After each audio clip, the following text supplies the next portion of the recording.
My coworker faked cancer for attention. She didn't know I'm an oncologist. The GoFundMe notification popped up on my phone at 11:47 a.m., right as I was reviewing treatment protocols for my afternoon patients at the cancer center. Help Jessica fight her brave battle against stage 3 ovarian cancer. $7,340 raised a $15,000 goal. I stared at the screen, my coffee growing cold in my hand. Jessica Martinez from the marketing firm where I worked 3 days a week had cancer? Stage 3 ovarian cancer, specifically? My stomach dropped.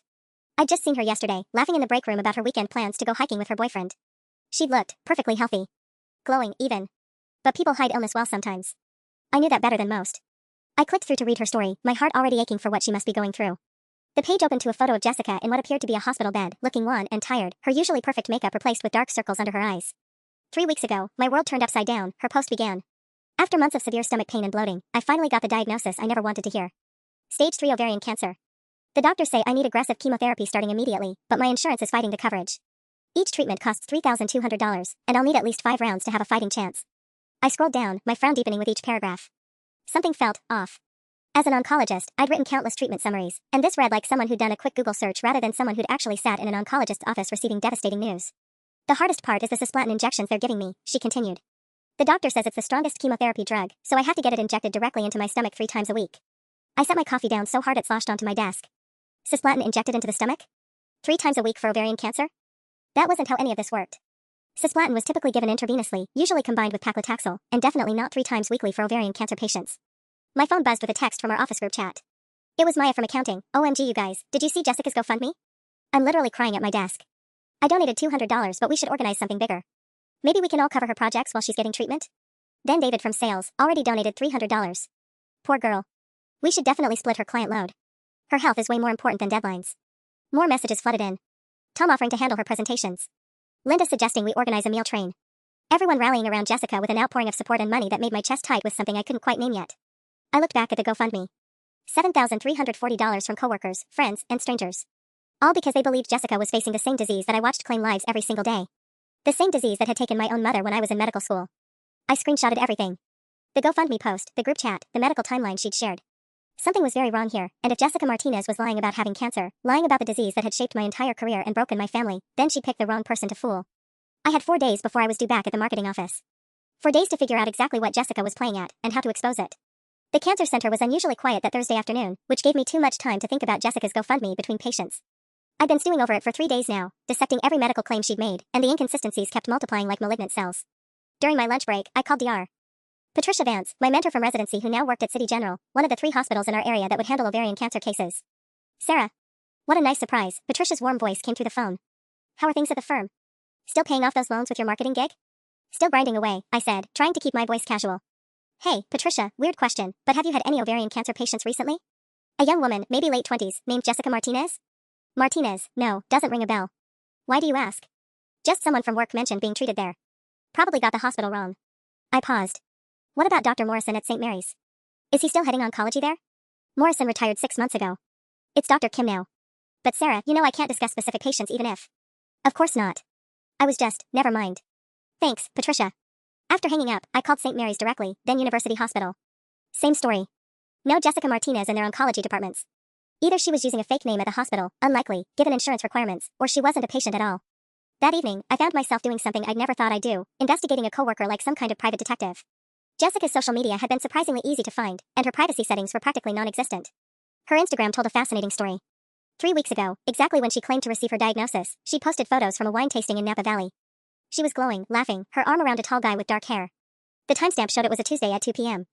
The same day her GoFundMe claimed she was receiving her first emergency chemotherapy session. I screenshotted everything, my hands shaking slightly as I scrolled further back. 2 months ago, Jessica at Coachella, wearing crop tops and dancing for hours. 1 month ago, a 10K run completion photo, Jessica beaming as she crossed the finish line with a medal around her neck. None of this aligned with someone who'd been experiencing months of severe stomach pain and bloating that led to a cancer diagnosis. My phone buzzed with another group chat message. This time it was our office manager, Carol, team meeting tomorrow at 9 a.m. We're going to discuss redistributing Jessica's accounts while she focuses on treatment. Please come prepared with your current workloads so we can figure out coverage. Then Maya again, update, we've raised Jessica's GoFundMe to $9,200. I organized a happy hour for tomorrow night at Murphy's Bar to raise even more. Suggested donation is $50 per person to attend. Jessica's boyfriend Mike will be there to give us updates on her treatment. I stared at that message for a long moment. Her boyfriend would be there to give updates? Why not Jessica herself? If she was well enough to post Instagram stories, which she'd done just yesterday, a photo of her latte with a caption, "Small joys during hard times," surely she was well enough to attend her own fundraiser. Unless she was afraid someone might ask too many specific questions about her treatment. I opened a new document on my laptop and titled it Jessica Martinez Investigation. Tomorrow's office meeting would be interesting. And tomorrow night's fundraiser? Even more so. Jessica had no idea she was about to face someone who'd spent 8 years studying exactly what she was lying about. The team meeting Friday morning was a masterclass in manipulation that made my medical training in bedside manner look amateur by comparison. Jessica sat at the conference table looking perfectly orchestrated in her performance, pale foundation that was definitely 2 shades lighter than her usual color, dark circles that had clearly been enhanced with eyeshadow, and a silk headscarf wrapped around her head in a way that suggested hair loss without actually showing any. She'd even brought a large water bottle and pills that she made a show of taking during Carol's opening remarks. "I just want to say how grateful I am for everyone's support," Jessica said, her voice slightly hoarse. "The treatments are, well, they're harder than I expected. Yesterday's session really knocked me out." Yesterday. I pulled out my phone and quickly checked her Instagram story from the night before. There it was, a photo of an elaborate sushi dinner at Matsuhisa, posted at 8:30 p.m. The timestamp was barely visible, but I screenshotted it anyway. If she'd had chemotherapy yesterday, she certainly shouldn't have been eating raw fish at an upscale restaurant 12 hours later. "We've reorganized the Brennan Industries account to split between Tom and David," Carol continued, consulting her notes.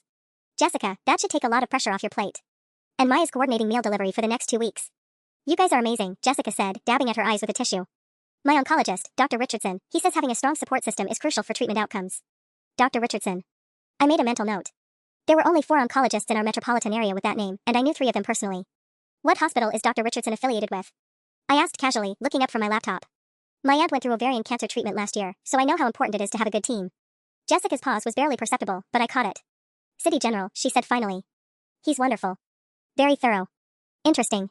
Patricia had already confirmed no Jessica Martinez in City General's oncology department. And the Dr. Richardson at City General was actually Dr. Ruth Richardson, a woman, not the he Jessica had just referenced. "I think I might know her," I said, watching Jessica's face carefully. "Dr. Ruth Richardson, right? She has that corner office on the 7th floor?" "Oh, actually it might be the 8th floor," Jessica replied quickly. "I always get confused in that hospital maze, you know? Especially with the brain fog from treatment. City General's oncology department was on the 5th floor. I'd been there countless times for consultations." The meeting wrapped up with more promises of support, more redistributed work, and Maya announcing that tonight's fundraiser had already pre-sold 40 tickets. $2,000 in suggested donations, just for showing up. As everyone filed out, I lingered, pretending to organize my papers. Jessica was moving slowly, one hand pressed to her lower back in what looked like practiced discomfort. "Jessica," I called out softly. "I hope you don't mind me asking, but how are you handling the peripheral neuropathy from the cisplatin?" My aunt really struggled with that side effect. She turned back, and for just a moment, I saw complete blankness in her eyes. "The what?" "Peripheral neuropathy. The numbness and tingling in your hands and feet?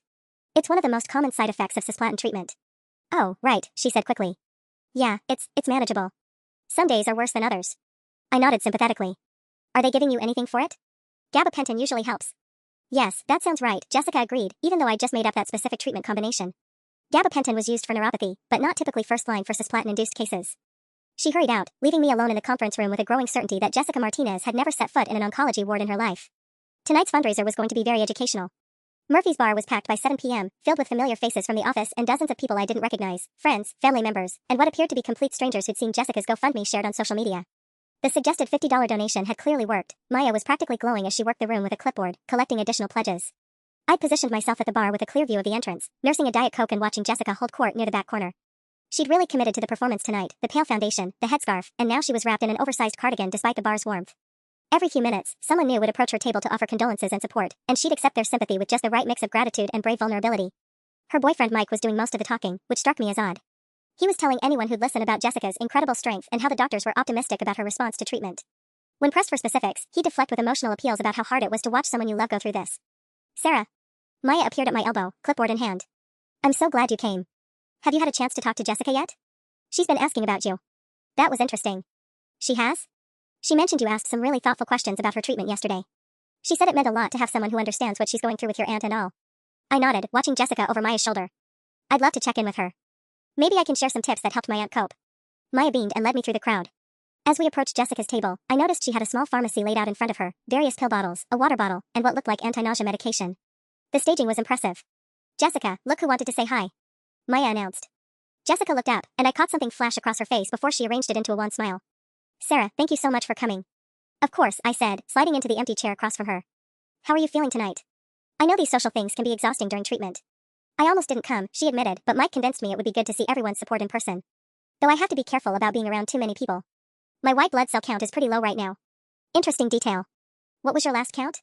My aunt's oncologist always kept a close eye on hers, especially when it dropped below 3,000. Jessica hesitated. They said it was low. I don't remember the exact number. Any cancer patient would remember their white blood cell count if it was dangerously low. It determined whether they could receive their next treatment, whether they needed to avoid crowds, whether they were at risk for serious infection. Are you on Neulasta injections to boost it back up? I pressed gently. Yes, I think so. There are so many medications, you know? I nodded sympathetically. The Neulasta shots are rough. My aunt said the bone pain was almost worse than the chemo itself. Are they giving you anything for that? Bone pain, right, Jessica said quickly. It's terrible. But I was watching her carefully, and she was unconsciously rubbing her stomach, not her bones. Someone experiencing actual Neulasta-induced bone pain would be feeling it in their long bones, arms, legs, back. She was performing abdominal discomfort, probably because that aligned with her supposed ovarian cancer diagnosis. Mike appeared behind her chair, resting his hands on her shoulders. Hey babe, you're looking tired. Maybe we should head home soon? Perfect timing, just as my questions were getting more specific. Of course, I said, standing up. Jessica, one last thing, when's your next appointment with Dr. Richardson? I'd love to send some flowers to brighten up that waiting room. Next Tuesday, she said automatically, then caught herself.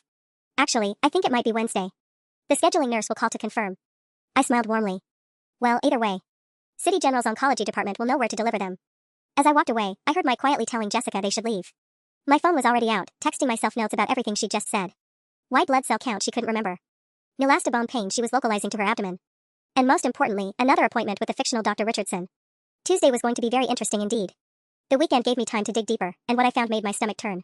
I'd spent Saturday morning calling in favors with colleagues across the city's medical network. Dr. Richardson at City General had never heard of Jessica Martinez. Neither had Dr. Richardson at Presbyterian, or Dr. Mark Richardson who'd recently joined the practice at Mercy West. But the real bombshell came when I reverse searched the hospital bed photo from her GoFundMe page. The image was stolen from a 2019 blog post by a woman in Portland documenting her actual breast cancer journey.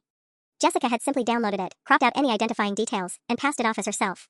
The casual cruelty of that theft, using someone else's genuine suffering as a prop for her own financial scheme, made my hands shake as I screenshotted the evidence.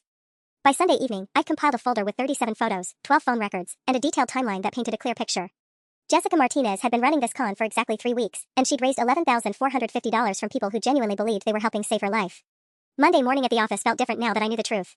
Jessica had called in sick, naturally, probably exhausted from treatment, but she'd been active on Instagram all weekend. Beach photos with Mike on Saturday. Brunch with girlfriends on Sunday. All posted to her close friend's story, which she apparently didn't realize I could see since I'd followed her account months ago during a team-building exercise. Any word from Jessica today? I asked Maya during our coffee break. Maya sighed heavily. Mike texted Carol this morning. Jessica had a really rough night after her Friday treatment, so she's resting at home. Poor thing.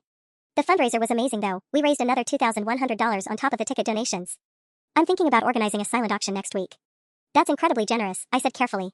Has anyone actually visited her at home? Brought meals or anything? Mike said she's too sick for visitors right now.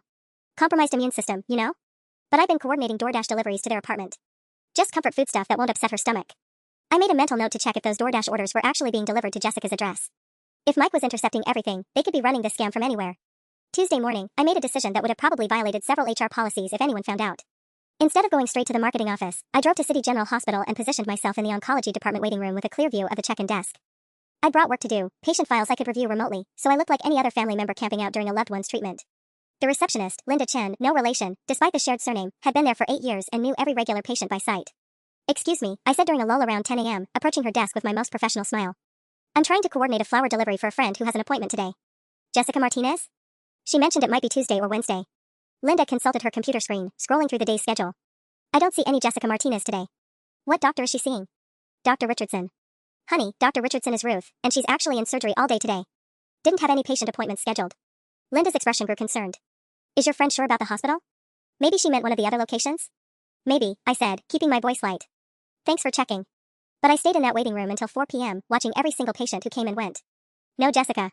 No one who even remotely resembled her. When I finally got to the marketing office around 4:30, Maya rushed up to me with tears in her eyes. Sarah, thank God you're here. Jessica's in the emergency room. My blood went cold. What happened? Mike called Carol about an hour ago. Jessica collapsed at home and he had to call an ambulance. They think it might be complications from the chemotherapy. Her blood pressure dropped really low and she was barely conscious. Maya was wringing her hands, mascara smudged under her eyes. He said they're running tests now at St. Mary's Emergency. St. Mary's. Not City General where her supposed oncologist worked. Interesting choice. That's terrible, I managed, my mind racing. Do we know anything else? Is she stable? Mike said he'd call with updates, but the doctors are being really cautious. Something about her white blood cell count being dangerously low. Maya pulled out her phone. I'm organizing another fund drive. Emergency room visits aren't cheap, and if she needs to be admitted. I watched Maya's fingers fly across her phone screen, already drafting another plea for money to our office group chat. This was spiraling completely out of control. Maya, wait, I said gently. Maybe we should hear from the doctors first before asking people for more money? I mean, if it's treatment related, her insurance should cover emergency care. You're probably right, Maya said, but she looked reluctant to put her phone away. It's just, seeing someone so young go through this. My grandmother had ovarian cancer and... She trailed off, wiping her eyes again. The casual cruelty of Jessica's lie hit me again. Maya's grandmother. How many people in our office had been personally touched by cancer? How many were reliving their own trauma while opening their wallets for Jessica's fiction? I needed to get to St. Mary's, but I had to be smart about it. I'm going to head home early, I told Maya. This news it's bringing up a lot of stuff about my aunt. Of course, Sarah. Take care of yourself. The drive to St. Mary's took 20 minutes, and I spent every one of them rehearsing what I'd say if I actually found Jessica there. But I had a strong suspicion I wouldn't. The emergency department was typical for a Tuesday evening, busy but not chaotic. I approached the information desk where a tired-looking volunteer was fielding calls. Hi, I said, pulling out my medical ID badge. I'm Dr. Chen from Metro Oncology. I have a patient who was brought in earlier today, Jessica Martinez. Her primary oncologist asked me to check on her status. The volunteer's expression immediately became more professional. Let me check with the charge nurse. She picked up a phone and spoke quietly for a moment, then hung up. Dr. Chen? Nurse Patterson is coming out to speak with you. My heart started pounding. If Jessica was actually here, this was about to get very complicated. Nurse Patterson appeared 2 minutes later, a no-nonsense woman in her 50s who looked like she'd seen everything twice. Dr. Chen? You're asking about Jessica Martinez? That's right. Her primary team wanted me to consult on her case. I'm sorry, but we haven't had any Jessica Martinez in the ED today. We had a Jennifer Martinez around noon, but she was here for a broken wrist. No oncology patients by that name. Could she have been admitted under a different name? Or maybe yesterday? I've been here since Sunday night covering extra shifts. No Jessica Martinez, no young woman with oncology complications. Are you sure about the hospital? I thanked her and walked back to my car on shaking legs. Jessica wasn't at St. Mary's. She'd never been at St. Mary's. Which meant either Mike was lying, or... My phone buzzed with a group text from Carol. Update from Mike: Jessica is stable, but they're keeping her overnight for observation. Visiting restrictions due to infection risk. He'll update us tomorrow on her condition. How convenient. No visitors allowed, just like how she'd been too sick to see anyone at home. They were buying themselves time, probably trying to figure out how to explain away another day of fictional medical drama. I sat in my car in the hospital parking lot, staring at that text message, and made a decision that would change everything. It was time to stop investigating and start confronting. Wednesday morning, I called in sick to the marketing office and positioned myself across the street from Jessica's apartment complex with a thermos of coffee and a clear view of the main entrance. If she was supposedly hospitalized overnight at St. Mary's, her building should be quiet. If Mike was coordinating this elaborate fiction, I'd catch him coming or going. At 9:23 a.m., Jessica Martinez walked out of her apartment building looking absolutely radiant. No hospital bracelet. No pale makeup. No headscarf. She was wearing yoga pants and a fitted tank top, her hair pulled back in a high ponytail that revealed the thick, healthy locks she'd been hiding under scarves for weeks. She had a green smoothie in one hand and her gym bag in the other. I grabbed my phone and started recording as she climbed into her silver Honda Civic. The timestamp would prove she was nowhere near a hospital bed during her supposed overnight stay for chemotherapy complications. Following her felt surreal, like something out of a detective show I never wanted to star in. She drove straight to SoulCycle, where she proceeded to take a 45-minute high-intensity spin class. I watched through the window as she pedaled furiously, laughing with the instructor, her face flushed with exertion and endorphins. Someone with dangerously low white blood cell counts wouldn't be exercising in a room full of sweaty strangers. Someone recovering from emergency hospitalization wouldn't be taking spin classes 12 hours later. While Jessica showered and changed, I called Carol's office line. Marcus and Associates, this is Carol. Hi Carol, it's Sarah. I'm still feeling under the weather, but I wanted to check on Jessica. Any word from Mike this morning? Actually, yes. He called about an hour ago. The doctors want to keep her another day for monitoring, but she's responding well to the 4 fluids. Poor thing is apparently sleeping a lot, which is probably exactly what she needs. Another day. They were buying more time, probably trying to figure out how to transition from this fake emergency back to the ongoing fake treatment schedule. That's good news, I said, watching Jessica emerge from SoulCycle looking like she'd just had the best morning of her life. Did he mention which doctor is overseeing her care? I know she's been working with Dr. Richardson for her regular treatment. He didn't say, but I got the impression it was the emergency team handling everything since it was an urgent admission. Jessica was now walking into a Starbucks, still carrying her gym bag. I could see her through the window, chatting animatedly with the barista as she ordered what looked like a complicated coffee drink.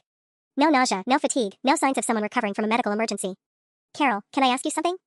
Has anyone from the office actually spoken directly to Jessica since this whole emergency started? Or has all the communication been through Mike? There was a pause. You know, now that you mention it, it has been mostly Mike. But that makes sense, doesn't it? If she's heavily medicated and exhausted. Of course, I said quickly. I was just thinking it might be nice to send flowers or something, but I wasn't sure about hospital policies right now. That's sweet of you, Sarah. I'll ask Mike about the best way to coordinate that. After hanging up, I sat in my car watching Jessica scroll through her phone while waiting for her coffee order. She looked completely at peace, like someone enjoying a perfectly normal Wednesday morning routine. Not like someone whose boyfriend was at that very moment telling our office she was fighting for her life in a hospital bed. My phone buzzed with a new message to the office group chat, this time from Maya. Mike says Jessica is asking about work projects from her hospital bed.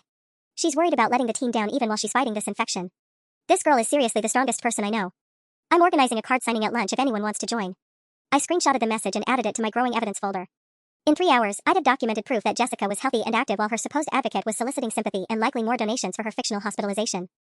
The web of lies was getting more elaborate by the day, but it was also getting sloppier. Tomorrow, I'd be back in the office, and it would be time to start asking the questions that Jessica couldn't answer from her imaginary hospital bed. Thursday morning, I walked into the office armed with 3 days' worth of evidence and a plan that would either expose Jessica completely or destroy my own credibility forever. The weight of the folder in my bag felt like carrying a bomb with a timer I couldn't see. Maya intercepted me before I'd even reached my desk, her face bright with relief. Sarah. Perfect timing. Mike just called with amazing news. Jessica's being discharged this afternoon. The doctors said her blood work improved dramatically overnight. That's wonderful, I said, my voice steady despite my racing pulse. She must be so relieved. I bet she's eager to get back to her normal routine. Well, she'll need to take it easy for a few days. Mike said the doctors want her to avoid strenuous activity while her immune system recovers. Maya consulted her ever-present notebook. I'm coordinating a welcome home meal delivery schedule. Want to sign up for Saturday? The irony was suffocating. Jessica's immune system recovery would probably involve another SoulCycle class and brunch with friends, while well-meaning coworkers arranged their weekends around delivering soup to someone who was healthier than any of us. Actually, I said carefully, I had an idea about that. My aunt's oncologist always stressed how important proper nutrition is during treatment recovery. There are specific dietary guidelines for chemo patients that most restaurants don't follow. What if I put together some information for Jessica about the best foods to support her white blood cell recovery? Maya's eyes lit up. That's perfect. You have such insight into all of this. Maybe you could even talk to her directly about it? I know Mike tries to relay information, but sometimes it's better to hear from someone who really understands. I'd be happy to, I said. When do you think she'll be well enough for visitors? Before Maya could answer, my phone rang. The caller ID made my stomach drop, Dr. Patricia Vance from City General. Excuse me, I told Maya, stepping toward the conference room. I should take this. Sarah? Patricia's voice sounded confused. I had the strangest conversation yesterday. Someone called our oncology department asking about flower deliveries for a patient named Jessica Martinez. They mentioned you'd recommended our services? My mouth went dry. What?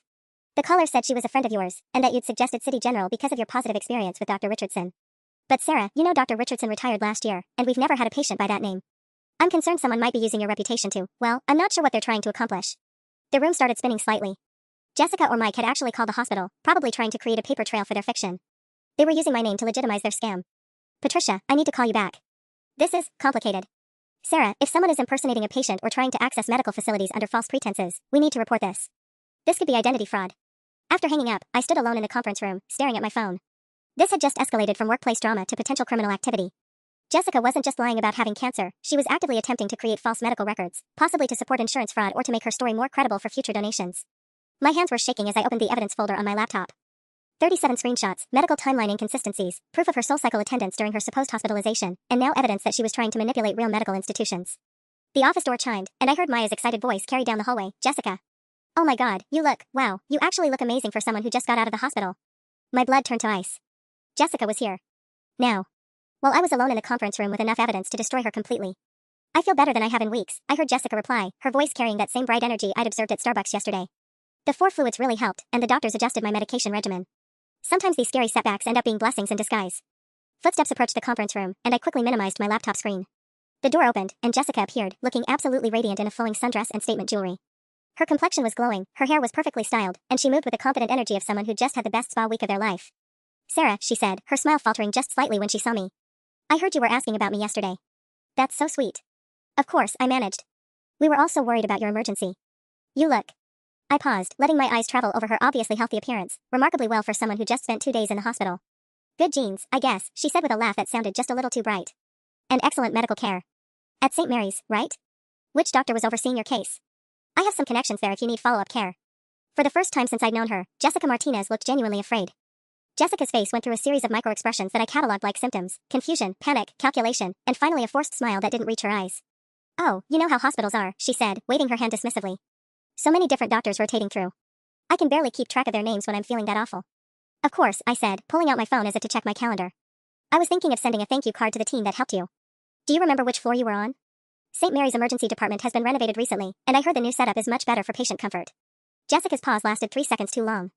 Floor, it was the cardiac wing, I think? Everything's such a blur when you're dealing with medication side effects. Cardiac wing. For chemotherapy complications. I had to press my lips together to keep from laughing at the absurdity of it. St. Mary's didn't even house oncology patients in their cardiac unit. That would be like treating a broken leg in the maternity ward. That's unusual, I said carefully. Most chemo-related emergencies would go through their oncology urgent care unit. But maybe they were at capacity. Right, exactly, Jessica said quickly. They had to put me wherever they had space. Maya appeared in the doorway, practically bouncing with excitement. Jessica, I hope you don't mind, but I've been updating your GoFundMe throughout this whole emergency. We raised another $1,800 yesterday when Mike told us how serious things got. People are just so inspired by your courage. $1,800. For a hospitalization that never happened, during a medical emergency that was fabricated while Jessica was taking spin classes and drinking green smoothies. Maya, you're incredible, Jessica said, and for a moment her gratitude seemed genuine. I don't know what I'd do without this support system. Actually, I interjected, Jessica, I've been researching some nutrition protocols that might help with your recovery. My aunt's oncologist had very specific guidelines about post-hospitalization diet for ovarian cancer patients, especially after emergency complications. Jessica's smile tightened almost imperceptibly. That's thoughtful, but my medical team has me on a pretty strict regimen already. What kind of dietary restrictions are they recommending? I pressed. High protein for white blood cell recovery? Or are they more concerned about digestive sensitivity after the 4 antibiotics? Both, Jessica said, the word coming out too quickly. It's very comprehensive. I nodded sympathetically. The antibiotic protocols for neutropenic patients can be really harsh on the stomach. Which antibiotic did they use? Ceftazidime is pretty standard, but some doctors prefer piperacillin tazobactam for broader coverage. Jessica stared at me for a moment, and I could practically see her mental gears grinding. She had no idea what I just said, but she couldn't admit that without revealing her ignorance.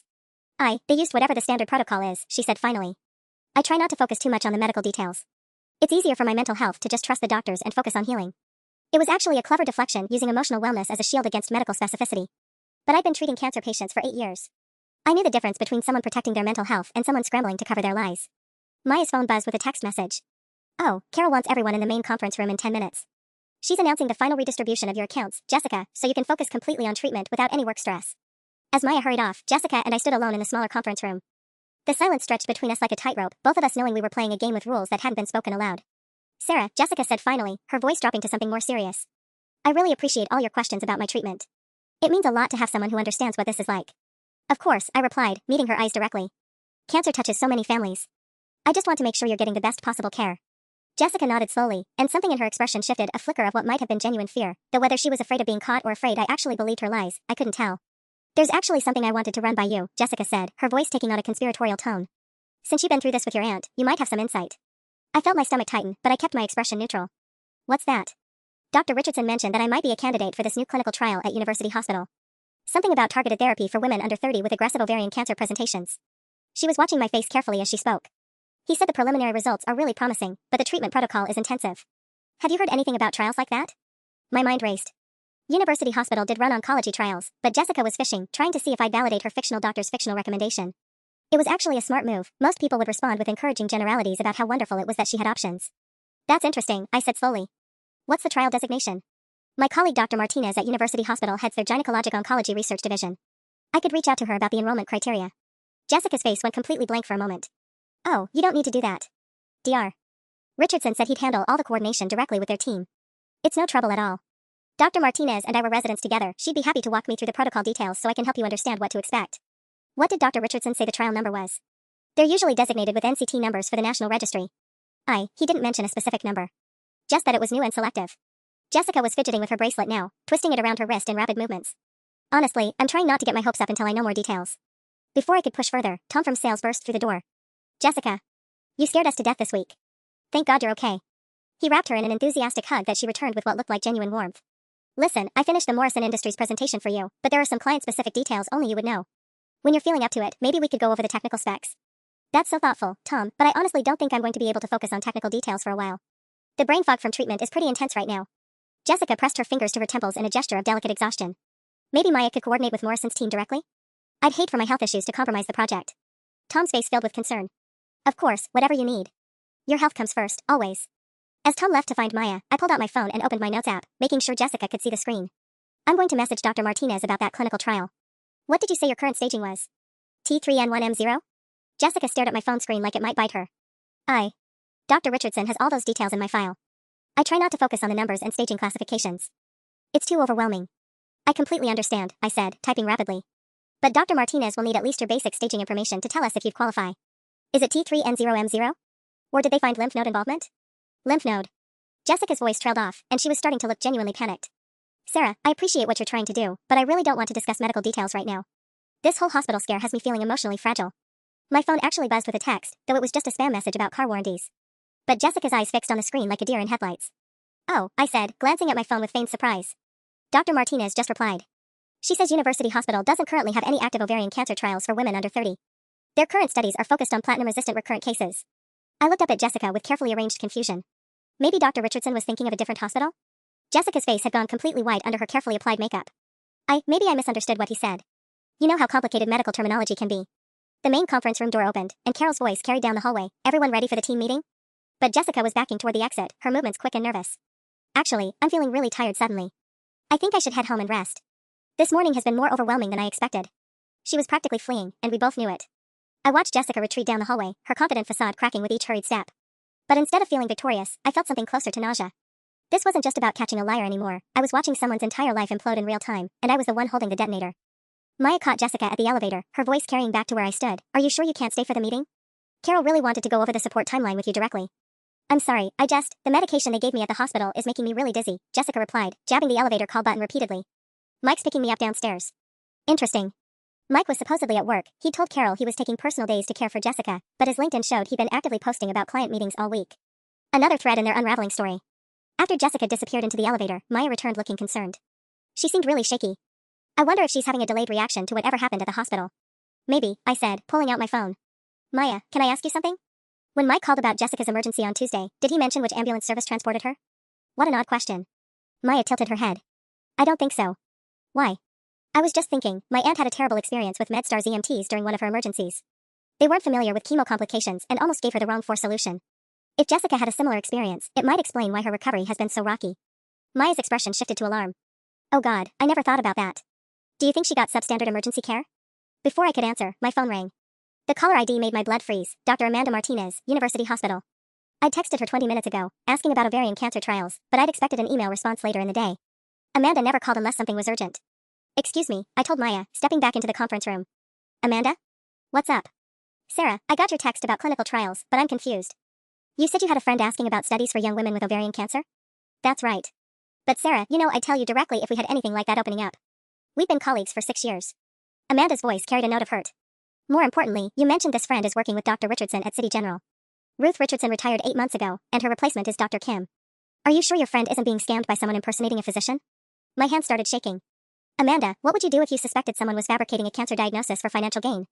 The silence stretched for almost 10 seconds. Sarah, are you telling me someone is faking cancer? I think so. And they've raised almost $13,000 so far. Jesus Christ. Amanda's voice went hard. That's not just fraud, Sarah. That's wire fraud if they're using electronic payment platforms. And if they're attempting to create false medical records or impersonate physicians, that's a whole other level of felony charges. My conference room door opened, and Carol appeared. Sarah? We're ready to start the meeting. 2 minutes, I mouthed, turning back to my phone. Amanda, I need advice. I have documentation, but I work with this person. If I'm wrong. If you're wrong, you apologize and move on with your life. If you're right, you're potentially saving other people from being victimized, and you're protecting the integrity of actual cancer patients who need legitimate support.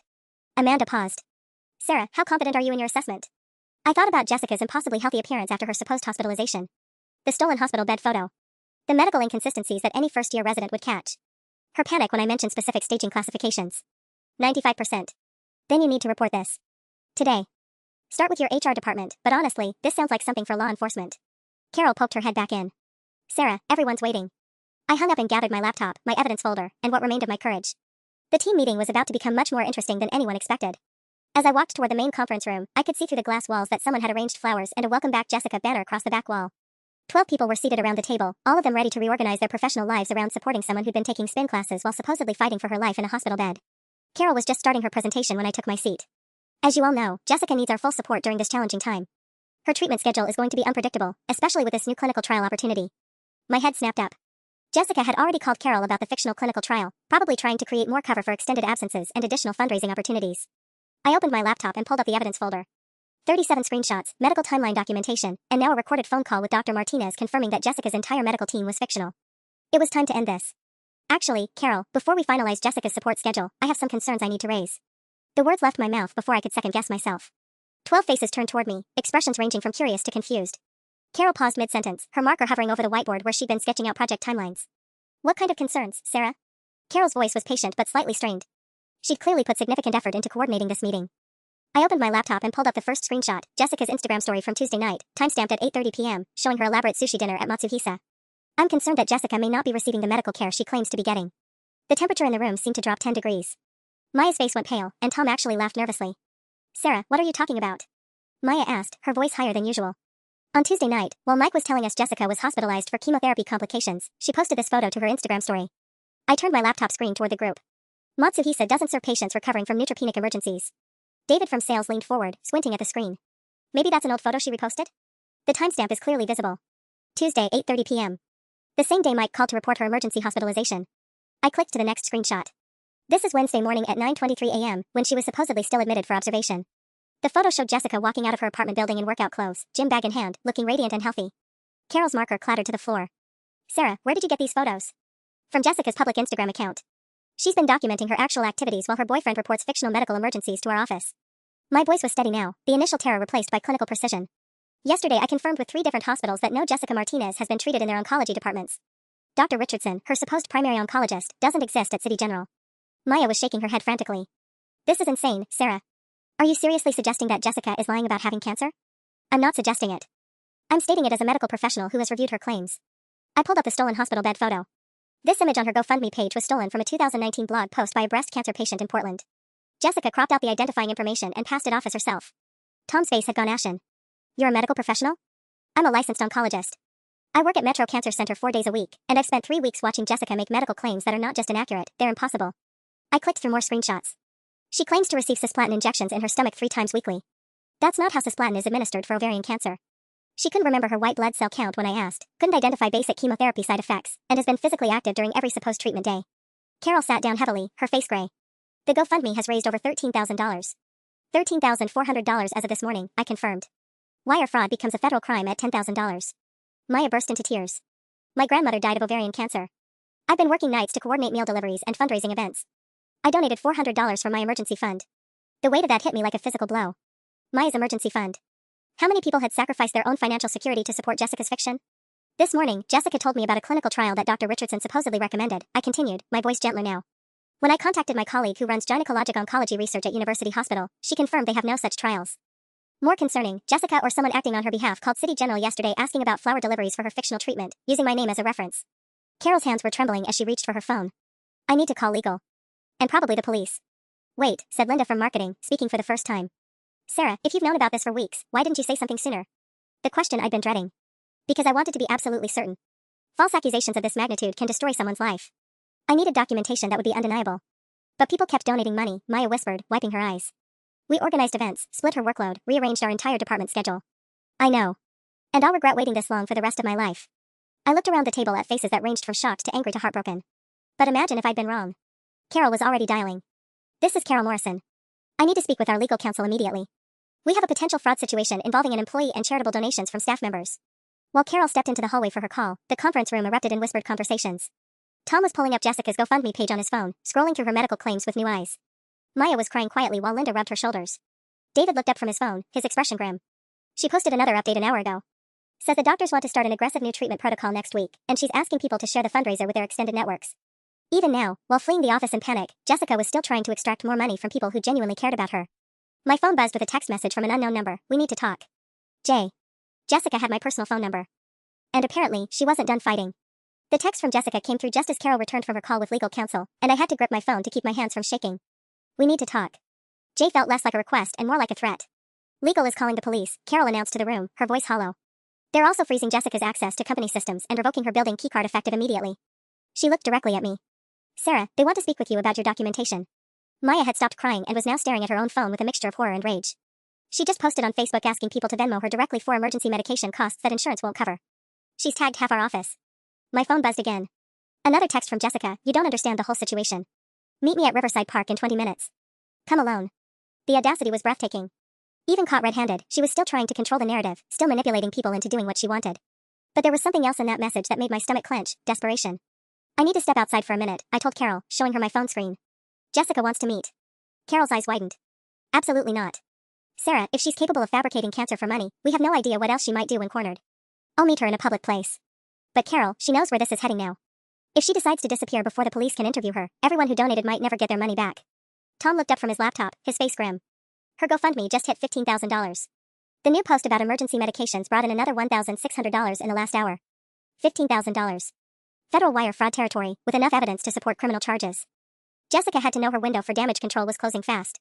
What if she tries to claim this is all a misunderstanding? Linda asked. Says she was misdiagnosed, or there was some kind of medical mix-up? That won't work, I replied, scrolling through my evidence folder. She's been too specific about treatments, doctors, and hospitals. Plus, the stolen photograph alone is enough to prove deliberate deception. Carol's phone rang, our office line. She glanced at the caller ID and frowned. It's Mike, Jessica's boyfriend. She answered with speakerphone. Marcus and Associates. Carol, thank God. It's Mike. I'm at the emergency room with Jessica again. She collapsed at home about an hour ago. I think the stress of trying to return to work too soon caused some kind of relapse. The doctors are saying her condition is more serious than they initially thought.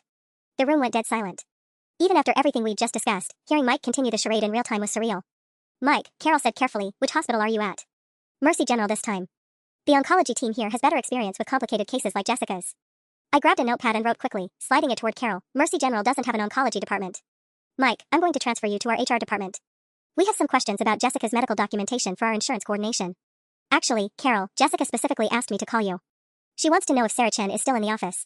Jessica remembered that Sarah has experience with cancer treatment through her family, and she's hoping Sarah might be able to visit her today. Having someone who understands what she's going through would really help her emotional state. My blood ran cold. Jessica was using Mike to get me to the hospital, except she wasn't at any hospital. This was an attempt to isolate me, to get me somewhere private where she could try to convince me to stay quiet or maybe even make me complicit in her fraud. Carol looked at me with alarm, and I shook my head firmly while writing another note. This is a setup. She's not hospitalized. Mike, we'll need to coordinate any visits through our HR department first, Carol said diplomatically. Can you give me the direct number for Jessica's nursing station so we can send flowers? The pause on Mike's end lasted too long. They're actually not allowing flowers right now because of infection control protocols. But I'll let Jessica know that Sarah might be able to visit later. After Carol hung up, the conference room felt like a crime scene. Maya was methodically deleting her supportive posts from social media, Tom was calculating how much money our office had collectively donated, and Linda was researching whether GoFundMe had fraud reporting procedures. My phone buzzed with a third text from Jessica. Sarah, I know you're reading these. I'm not the monster you think I am. There are things about my situation you don't understand. Please, just give me 10 minutes to explain before you destroy my life completely. But I was done being manipulated. Jessica Martinez had spent 3 weeks exploiting the goodwill of people who genuinely cared about her, stealing money that could have helped actual cancer patients, and trivializing a disease that had shaped my entire career around saving lives. The police were coming, the evidence was undeniable, and Jessica's house of lies was finally collapsing. My only regret was that I hadn't acted sooner. The police arrived 43 minutes later, 2 detectives who looked like they'd rather be anywhere else than investigating GoFundMe fraud on a Thursday afternoon. Detective Rodriguez was younger, maybe early 30s, with the kind of methodical note-taking that suggested she'd seen this before. Detective Park was older, graying at the temples, and had the weary expression of someone who'd learned that people were capable of anything. Dr. Chen, you've compiled quite a file here, Detective Rodriguez said, scrolling through my evidence folder on her laptop. The medical inconsistencies alone are pretty damning, but it's the financial aspect that puts this in criminal territory. $15,400 as of 20 minutes ago, Carol added, checking her phone. She just posted another update claiming she needs emergency funding for specialized treatment her insurance is denying. Detective Park looked up from the Instagram screenshots. She's still actively fundraising while we're sitting here discussing her arrest. That's either remarkable competence or complete delusion. My phone had been buzzing constantly with texts from Jessica, each message more desperate than the last. The most recent one made my stomach turn. Sarah, my father is flying in from Phoenix because he thinks I'm dying. My little sister has been crying for 3 days. Please, I just need help figuring out how to fix this without destroying my family. For the first time since this started, I felt a flicker of something that might have been sympathy. But then I thought about Maya's emergency fund, about the coworkers who'd rearranged their lives to cover Jessica's workload, about actual cancer patients who struggled to get the support Jessica had manipulated so easily. Has anyone tried calling her directly? Detective Park asked. I have, Carol said. Straight to voicemail. But Mike called again 10 minutes ago with another update about Jessica's emergency hospitalization. He's sticking to the script. Detective Rodriguez pulled out her phone.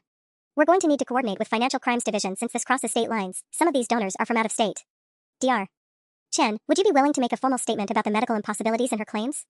Absolutely. Good. And we'll need to freeze the GoFundMe account before she can withdraw any more funds. She paused, studying something on her screen. Actually, this is interesting. According to the platform's transaction history, she's already withdrawn $8,200 over the past 3 weeks. Small amounts, probably trying to avoid triggering automatic fraud detection. Tom cursed under his breath. She's been cashing out while asking for more donations? Standard operating procedure for this type of scam, Detective Park said grimly. Take money out in increments while continuing to build the total. Creates urgency for new donors while securing funds in case the scheme collapses. My phone rang, an unknown local number. Everyone in the room went quiet as I answered. Dr. Chen? The voice was male, nervous, unfamiliar. This is Mike Torres, Jessica's boyfriend. Jessica said you wanted to talk to her about her treatment? I put the phone on speaker and nodded to Detective Rodriguez. Mike, yes, I had some questions about Jessica's oncology team. I have connections at most of the local hospitals. That's great. Jessica could really use an advocate right now. The doctors have been so hard to understand, and the insurance situation is a nightmare. Which hospital is she at currently? The pause lasted exactly 4 seconds. Mercy General. But they might transfer her to University Hospital if the specialist there has an opening. Detective Rodriguez was frantically typing notes. Mercy General had no oncology department, and University Hospital was where my colleague Dr. Martinez had already confirmed no Jessica Martinez had ever been a patient. Mike, I'm going to need the direct number for her nursing station, I said, watching Detective Rodriguez nod approvingly. I want to coordinate with her medical team before I visit. Another pause, longer this time. Then, you know what, Dr. Chen, I think Jessica just fell asleep. Maybe I should call you back when she's more alert? The line went dead. Detective Park was already standing, reaching for his radio. We need to locate Jessica Martinez and Mike Torres immediately. They're about to run. Detective Park's radio crackled to life as he coordinated with patrol units to check Jessica's apartment. But I had a sinking feeling we were already too late. Someone running a 3-week con this elaborate had probably planned multiple exit strategies. Dr. Chen, Detective Rodriguez said, we need you to try calling Jessica one more time. If she answers, keep her talking while we trace the location. I dialed Jessica's number, my hands surprisingly steady. It rang 4 times before she picked up. Sarah. Her voice was flat, resigned. I suppose congratulations are in order. You figured it all out. Jessica, where are you? Does it matter? You've already destroyed everything. There was a pause, and I could hear traffic in the background. Do you want to know the funny part? I actually convinced myself I was helping people. All those donations, all that support, I told myself I was bringing out the best in everyone. Detective Rodriguez was frantically signaling patrol units, trying to triangulate the call. Jessica, $15,000. That's a federal crime. $15,620 as of an hour ago, she corrected bitterly. Someone from your office shared my story in a cancer support group on Facebook. I've gotten donations from complete strangers who are fighting actual cancer, Sarah. People who can barely afford their own treatment sent me money because they wanted to help someone like them. The weight of that revelation hit me like a physical blow. Cancer patients. Real cancer patients had donated to Jessica's fraud. Where's Mike? I asked. Jessica laughed, but there was no humor in it. Mike broke up with me 20 minutes ago when I told him the truth. Turns out he actually believed I had cancer too. Imagine that, my own boyfriend falling for my performance. Through the phone, I heard a car door slam, then an engine starting. Jessica, running makes this worse. If you cooperate now, return the money. Return it with what? I spent it, Sarah. Rent, car payments, credit card debt. The life you thought was so perfect? I was 3 weeks away from eviction when this whole thing started. Her voice cracked. I saw Maya organizing that meal train for her neighbor who had breast cancer, watched how everyone rallied around supporting someone in need, and I thought, what if that was me? Detective Park was speaking rapidly into his radio, silver Honda Civic, license plate 7G4K9R2, suspect is mobile and likely fleeing jurisdiction. Jessica, pull over. Stop driving and turn yourself in. I can't go to prison, Sarah. I can't. The sound of acceleration was clear through the phone. But you were right about everything. The photos, the medical details, all of it. I spent 3 weeks researching cancer treatments online, stealing stories from actual patients, learning just enough medical terminology to sound convincing. The hospital bed photo. Stolen from a blog about a woman who died 6 months after that picture was taken. Ellen Rodriguez, mother of 2, died at 34. Jessica's voice broke completely. I used a dead woman suffering to scam people who cared about me. Static crackled through Detective Rodriguez's radio. Unit 7 has eyes on the vehicle, northbound on Highway 101, approaching the Millbrae exit. Through my phone, I could hear sirens getting closer to Jessica's location. Sarah, Jessica said, her voice barely audible now. Tell everyone I'm sorry. Especially Maya. Tell her I know what her grandmother meant to her, and I'm sorry I made a mockery of that. The line went dead. 20 minutes later, Detective Park's radio confirmed what we'd all expected. Jessica Martinez had been arrested without incident at a gas station 15 miles north of the city. She'd pulled over voluntarily when the sirens got too close, and she'd been crying when the officers reached her car. The final tally was $15,847 from 127 different donors. Every penny was eventually returned through GoFundMe's fraud protection program, but the damage went deeper than money. Our office spent weeks rebuilding trust, attending fraud prevention seminars, and learning how to verify charitable causes before supporting them. Maya transferred to a different department, saying she couldn't work in the same space where she'd been so thoroughly deceived. Tom started volunteering with a legitimate cancer charity, channeling his guilt into actual good. Jessica Martinez pleaded guilty to wire fraud 6 months later and received 18 months in federal prison, followed by 3 years of probation and full restitution. The judge noted that her elaborate deception had not only stolen money but had potentially damaged legitimate fundraising efforts for actual cancer patients.